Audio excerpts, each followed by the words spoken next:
Boa noite, família. Graça e paz sejam multiplicadas sobre todos, em nome de Cristo Jesus, Senhor. A paz de Cristo Jesus, guardando as mentes e os corações. Vamos nos achegando aí para mais uma viração do dia, mais uma mesa preparada na presença do nosso Pai. Hoje confesso assim que cheguei a pensar que a gente não ia conseguir ter esse tempo juntos aqui. Foi bem corrido, bem movimentado, mas mesmo com um pouco de atraso a gente conseguiu estar aqui, sentar à mesa e agora fazer sossegar a nossa alma, né? Então a gente quer compartilhar, repartir um pouco e sermos ministrados pelo Senhor, pelo Seu Espírito, na doce comunhão do Seu Espírito, da Sua presença, e que Ele possa mesmo tomar da Sua palavra, nos ensinar, nos fortalecer.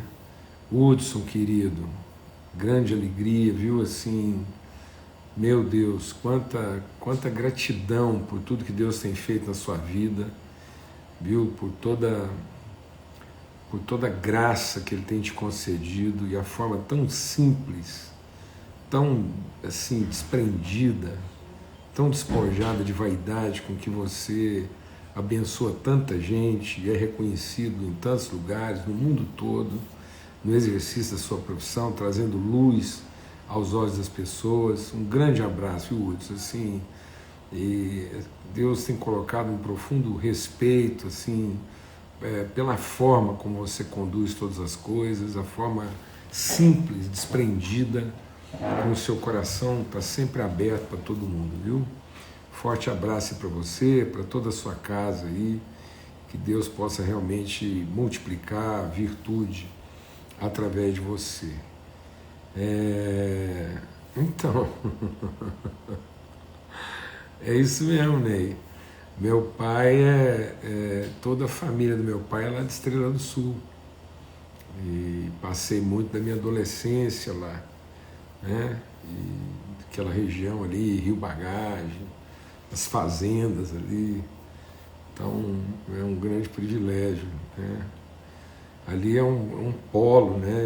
Ali foi um polo de distribuição para muita coisa, né? Para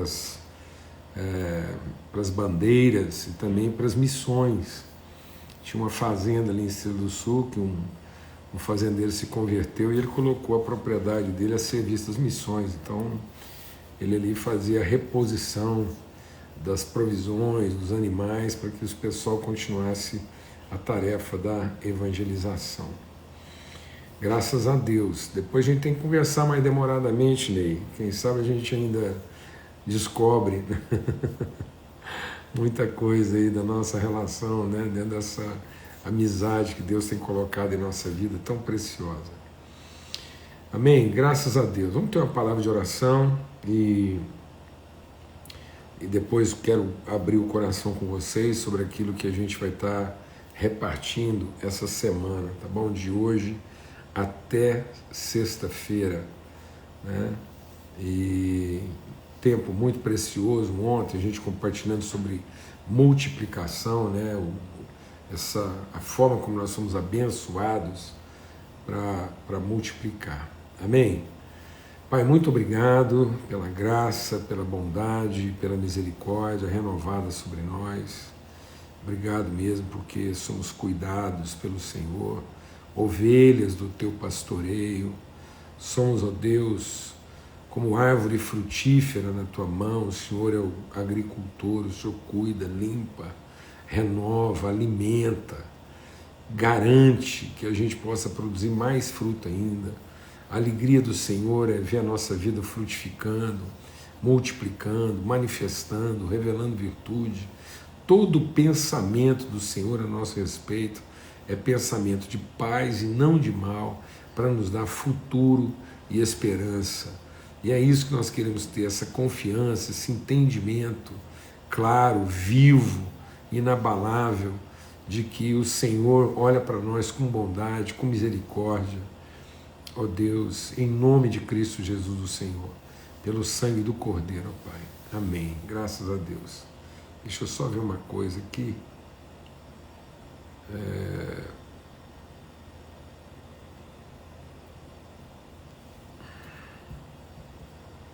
Ô Eunice, estou vendo aqui que você está fazendo um tratamento, né, de radioterapia. Vamos estar orando aqui agora pela sua vida, né? Pai, muito obrigado pela certeza, assim, de que os olhos do Senhor estão colocados sobre Eunice e um coração tão firme no Senhor, essa caminhada, tantos anos, uma caminhada de fidelidade, de esperança, de testemunho, de honra. E nós aqui como família, nós sabemos que o Senhor tem o melhor para a vida de Eunice, mas o desejo do nosso coração é vê-la restabelecida, cheia de vigor, disposição para continuar, ó Deus, testemunhando, manifestando, ministrando das tuas virtudes. Ó Pai. Esse é o desejo do nosso coração. E nós nos submetemos a Ti, a Tua bondade, a Tua misericórdia, na certeza de que vem sobre ela o Teu reino e faz-se a Tua vontade, que é perfeita, boa e agradável, Pai, no nome de Cristo Jesus. Amém. Graças a Deus. Então,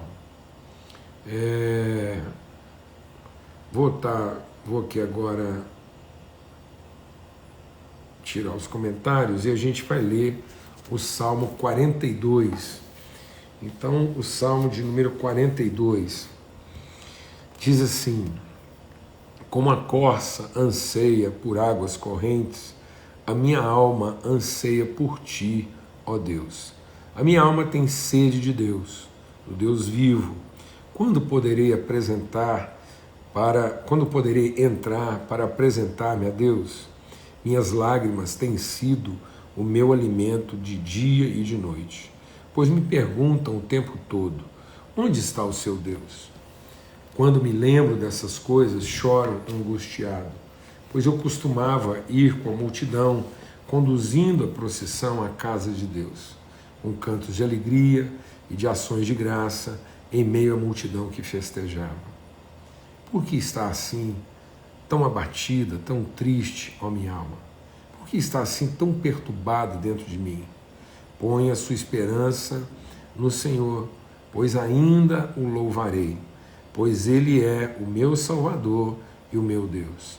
Minha alma está profundamente triste, por isso de Ti me lembro, desde a terra do Jordão, das alturas do Hermon, desde o monte Mizar. Um abismo chama abismo ao rugir das suas cachoeiras, todas as suas ondas e vagalhões se abateram sobre mim. Concede-me ao Senhor o seu fiel amor de dia, de noite esteja comigo a tua canção e a minha oração ao Deus que me dá vida. Direi a Deus, minha rocha, porque te esqueceste de mim, porque devo sair vagueando e pranteando, oprimido pelo inimigo, até os meus ossos sofrem agonia mortal, quando os meus adversários zombam de mim, perguntando-me o tempo todo: onde está o seu Deus? Por que estás abatido, ó minha alma? Por que estás assim tão perturbado dentro de mim? Põe a sua esperança em Deus, pois ainda o louvarei. Ele é o meu Salvador e o meu Deus. Eu quero compartilhar com os irmãos sobre esse processo, né, de autoministração, de autopregação. Quero compartilhar um pouco sobre isso. Entender como é que funciona, né, o mecanismo das nossas emoções, dos nossos sentimentos e das nossas convicções. A palavra de Deus diz que quando Deus nos criou, Ele nos modelou um corpo. Então Deus primeiro formou o corpo do pó da terra. Depois Ele soprou em nós o Espírito e nós passamos a ser alma vivente. Então a nossa alma, a nossa consciência de identidade, natureza, a nossa consciência de relação, nossa consciência de vida, de bem e de mal, de agradável e desagradável, essa consciência, né, aquilo que diz respeito à forma como nós percebemos o mundo, a vida, a nós mesmos, a Deus e as pessoas, a nossa consciência, ela veio desse encontro de uma condição espiritual com uma condição terrena. Quando o homem pecou, o seu espírito morreu, ou seja, a sua relação com Deus, aquilo que ele tinha de naturalmente espiritual, morreu. O espírito do homem está morto. A partir daí, a nossa alma passou a ser exclusivamente influenciada pelo nosso corpo. Então a alma humana, ela perdeu o referencial espiritual. Então nossa alma, ela mantém uma memória espiritual, mas ela não tem, né, uma conexão espiritual. Estou falando de modo geral, a humanidade. Então a humanidade tem memória espiritual. E aí o que acontece? A gente lida, né, com os problemas que o corpo nos apresenta, nossa alma tem que lidar com aquilo, o que nos conecta à Terra. O que nos conecta à Terra é o corpo. Nossas emoções, quente, frio, agradável, desagradável, fome, saciedade, né, doce, amargo, tudo aquilo que a gente percebe que nos conecta com a Terra, nossa alma percebe a partir do corpo. E ela tinha então uma referência espiritual para lidar com todas as imposições, com todas as inflexões, com todas as transmissões do corpo para a nossa alma. Só que quando o espírito do homem morreu, nós perdemos essa referência. Nós perdemos o outro prato da balança. Nós não, como homem natural, nós não temos mais aquilo que pode equilibrar a pressão, a força com que o corpo imprime à nossa alma as suas emoções, as suas impressões, as suas inconstâncias, as suas percepções sensitivas. Então a gente não sabe lidar com as nossas sensações de modo espiritual. Então a gente acaba fazendo isso de forma religiosa, porque nós temos uma memória espiritual, mas a alma está refém do corpo, tanto que a palavra de Deus diz que nós fizemos do nosso ventre o nosso Deus. Quando nós nos encontramos com Cristo, nós recebemos do seu Espírito. Então é como se nós nascemos de novo. Nós voltamos agora a ser um ser espiritual, ressurreto, mas não mais com o espírito de homem, agora com o espírito do próprio Deus. Então o Espírito de Deus habita em mim e é Ele que está formando esse homem. Por isso que a palavra de Deus diz que nós nascemos de novo, porque agora a nossa alma ela está sendo formada, ela está sendo reformatada, ela está sendo transformada a partir de uma referência espiritual não natural, mas sobrenatural. Então aquilo que a gente antes percebia com o espírito de homem, nós tínhamos uma percepção, nós tínhamos uma conexão espiritual, nós conseguimos perceber Deus. E a percepção que a gente tinha de Deus fazia com que a gente conseguisse lidar com aquilo que são nossas conexões terrenas, e a nossa alma tinha esse lugar de equilíbrio para lidar com duas realidades tão extremas. Mas a partir do momento que o espírito morreu, a nossa alma ficou descompensada, porque ela ficou totalmente refém das imposições da carne, fizemos do nosso ventre o nosso Deus. Então a gente começou a agir de maneira intuitiva, né? Espiritualmente intuitiva, a partir da memória que a gente tinha de um espírito que morreu. Mas em Cristo Jesus nós não temos que ser intuitivo, nós não temos que agir por dedução, não temos que agir por reação, nem por impressão. Nós não temos que reagir às pressões da carne que afetam, que oprimem, que escravizam, que muitas vezes dominam nossa alma.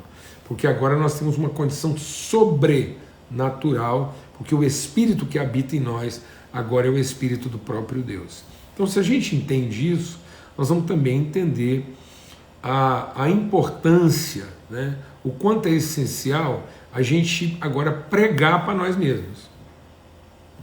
Então, o que o salmista está dizendo, ele faz uma constatação de alma a partir de tudo aquilo que a alma percebe na perspectiva do que o seu corpo oferece. A humilhação, o sofrimento, a tristeza, o desapontamento, a dor, a fome, a dificuldade, a enfermidade. Então tudo aquilo que o corpo oferece, imprime à alma dele uma tristeza, um abatimento de alma. E aí, ao contrário do que muita gente pensa, ele não vai buscar as soluções disso, para que a sua alma se sinta aliviada. Porque muitas vezes nós estamos achando que a nossa alma, para encontrar o seu lugar de paz, ela tem que ter todo esse problema em torno dela resolvido. Como se de repente o nosso corpo se convertesse. Nosso corpo é carne, e a carne não vai herdar o reino de Deus.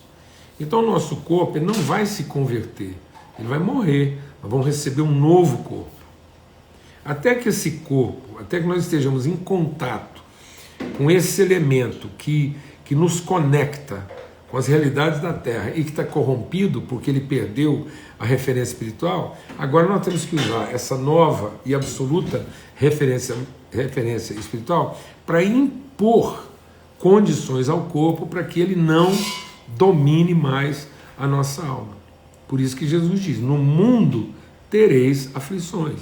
Então naquilo que a minha alma se conecta com o mundo, sempre vai ser um ponto de tensão. Sempre vai ser um ponto de tristeza, de estresse, de pressão, descontentamento, desapontamento, dor. Então, à medida que a gente conecta com o mundo, nós vamos ter poucos momentos de prazer com as coisas que de fato nos agradam e vamos ter muitos momentos de sofrimento, de perda, de dano, porque o mundo jaz no maligno. Então, naquilo que a nossa alma conecta com o mundo, vai ser uma relação de tribulação. E aí nós não temos que compensar isso tentando aliviar essa dor de alguma forma para que a nossa alma se sinta bem. Nós temos que ensinar pelo Espírito à nossa alma uma nova referência. E por isso nós não temos que pregar para Deus, nós temos que pregar para nós mesmos. Nós temos que ensinar a nossa alma a pensar se procede, se a tristeza, se a frustração, se a depressão, se o abatimento, se o desânimo, de fato tem razão de ser. Então é isso que o salmista está nos ensinando. Há tristeza? Há humilhação? Há dor? Mas agora ele vai ensinar a alma a pensar segundo um outro paradigma, uma outra referência. Ensinar a alma a pensar agora de acordo com aquilo que o Espírito do próprio Deus nos revela e nos ensina. Então ele nos ajuda a conversar com a gente mesmo. Então muitas pessoas não conversam consigo. Existe uma diferença entre falar sozinho e conversar consigo mesmo. Então tem muita gente doida falando sozinho. O que é falar sozinho? É você ficar naquela ladainha interminável dos seus problemas. Você fica o tempo todo se queixando, lamentando, está ruim, está isso, está aquilo. Agora, como é que nós vamos enfrentar toda essa situação desfavorável? Como é que nós vamos enfrentar um mundo que jaz no maligno, cercado de realidades desfavoráveis e percebidas pelo nosso corpo de modo negativo e que são arremetidas para a nossa alma como uma carga opressora, como uma carga de opressão, escravidão e peso? Nós vamos fazer o que o salmista está fazendo aqui. Então, diante de tudo isso, por que estás abatida, ó minha alma? Coloca a sua esperança em Deus. Aprenda a depender de Deus. Aprenda a conhecer a fidelidade de Deus. Mas muitas vezes nós gastamos o nosso tempo todo, deixa Deus ministrar o nosso coração, quero falar algo aqui muito sério. Às vezes a gente pega a nossa alma perturbada, a gente pega a nossa alma ferida, a nossa alma oprimida, e usamos essa alma para falar com Deus daquilo que são as desgraças e passar o tempo todo lamentando diante de Deus as dores, as frustrações, as mágoas, os ressentimentos, os desapontamentos transmitidos pelo corpo à nossa alma. E aí a gente pensa que só pelo fato, deixa Deus ministrar o nosso coração, a gente pensa que só pelo fato de eu estar falando com Deus a respeito dos meus problemas, isso é uma atividade espiritual, e não é. Muitas vezes o que eu estou fazendo é uma atividade carnal, porque é como se o nosso corpo de novo estivesse usando a alma a partir de uma memória espiritual e não de uma convicção espiritual.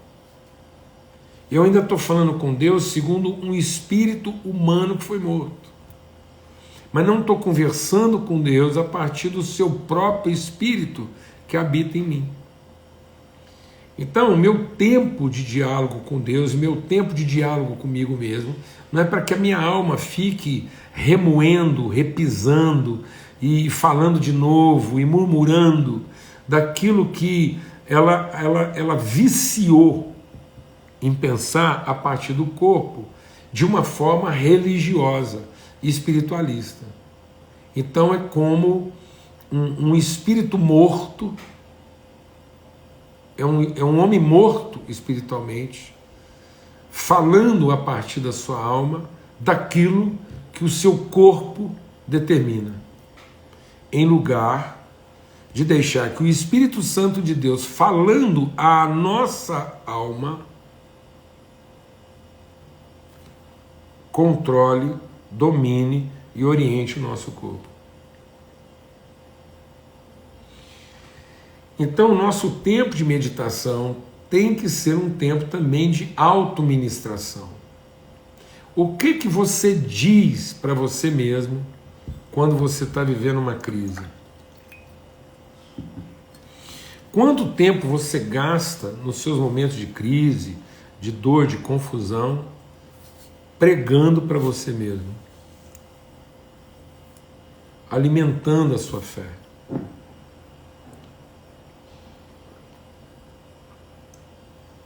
Bem, a propósito, eu estou com a caneca aqui cheia de pregação, né? Quero beber palavra. Então, como é que você trata as suas tristezas? Como é que você trata as suas frustrações? Deixando que a sua alma fale ininterruptamente e desbragadamente e descontroladamente daquilo que está te machucando? Ou você prega para você mesmo aquilo que a sua alma precisa ouvir? Sabe, amados, a saúde espiritual não está em deixar que a nossa alma fale tudo que ela quer. A saúde espiritual está em falar para a nossa própria alma aquilo que ela precisa ouvir.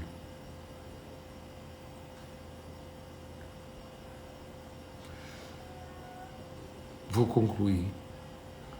A libertação, a liberdade espiritual, que as pessoas estão confundindo isso. A libertação, a verdadeira liberdade espiritual, não está em permitir que a alma diga tudo o que ela quer. A verdadeira liberdade espiritual vem de dizer para a alma tudo o que ela precisa ouvir. Então é natural que a gente sinta, pense, sofra, mas é sobrenatural que a gente pregue. Então a alma falar de tudo que está machucando é natural. E é sobrenatural ela ouvir a partir da promessa de Deus o que ela precisa ouvir. Salmo 42. É natural que a alma diga tudo o que ela quer dizer, mas é sobrenatural que ela ouça tudo que ela precisa ouvir. E às vezes nós estamos vivendo uma religiosidade a partir do natural, daquilo que o nosso corpo imprime sobre a alma, em vez de viver uma espiritualidade sobrenatural a partir daquilo que o Espírito imprime sobre a alma. Então, cuidado. É natural que a alma se queixe, mas é sobrenatural que ela seja ensinada. E nós precisamos ensinar a nossa alma a compensar. Às vezes nós pensamos que nossos problemas vão ser enfrentados ou resolvidos a partir do momento que Deus escutar tudo que a nossa alma tem para dizer. Fala devagar. Às vezes nós estamos achando que a nossa vida vai ficar melhor se Deus escutar tudo que a nossa alma tem para dizer. E nossa verdade, nossa vida só vai dar jeito o dia que a nossa alma ouvir tudo que Deus tem para falar. Nós precisamos entender melhor a razão. Qual a razão que orienta a nossa alma? É razoável? É razoável? Amém? É real, é dolorido, é sofrido, mas é razoável. Em nome de Cristo Jesus, o Senhor. Forte abraço. Estamos aqui nesse exercício de fé, o tempo todo pregando para a nossa alma, para que ela não se entregue àquilo ao que o nosso corpo diz e requer. Que a nossa alma não seja instrumento de dizer para Deus o que o nosso corpo quer, mas que a nossa alma seja instrumento de dizer para nós mesmos aquilo que Deus quer dizer. Amém? Em nome de Cristo Jesus, Senhor, forte abraço, fica na paz e até amanhã, se Deus quiser. De hoje até sexta-feira a gente vai estar compartilhando um pouco sobre esses processos de autoensinamento, né? E autoministração, tá bom? Para que a gente encontre paz e graça no nosso coração. Forte abraço, até amanhã, se Deus quiser.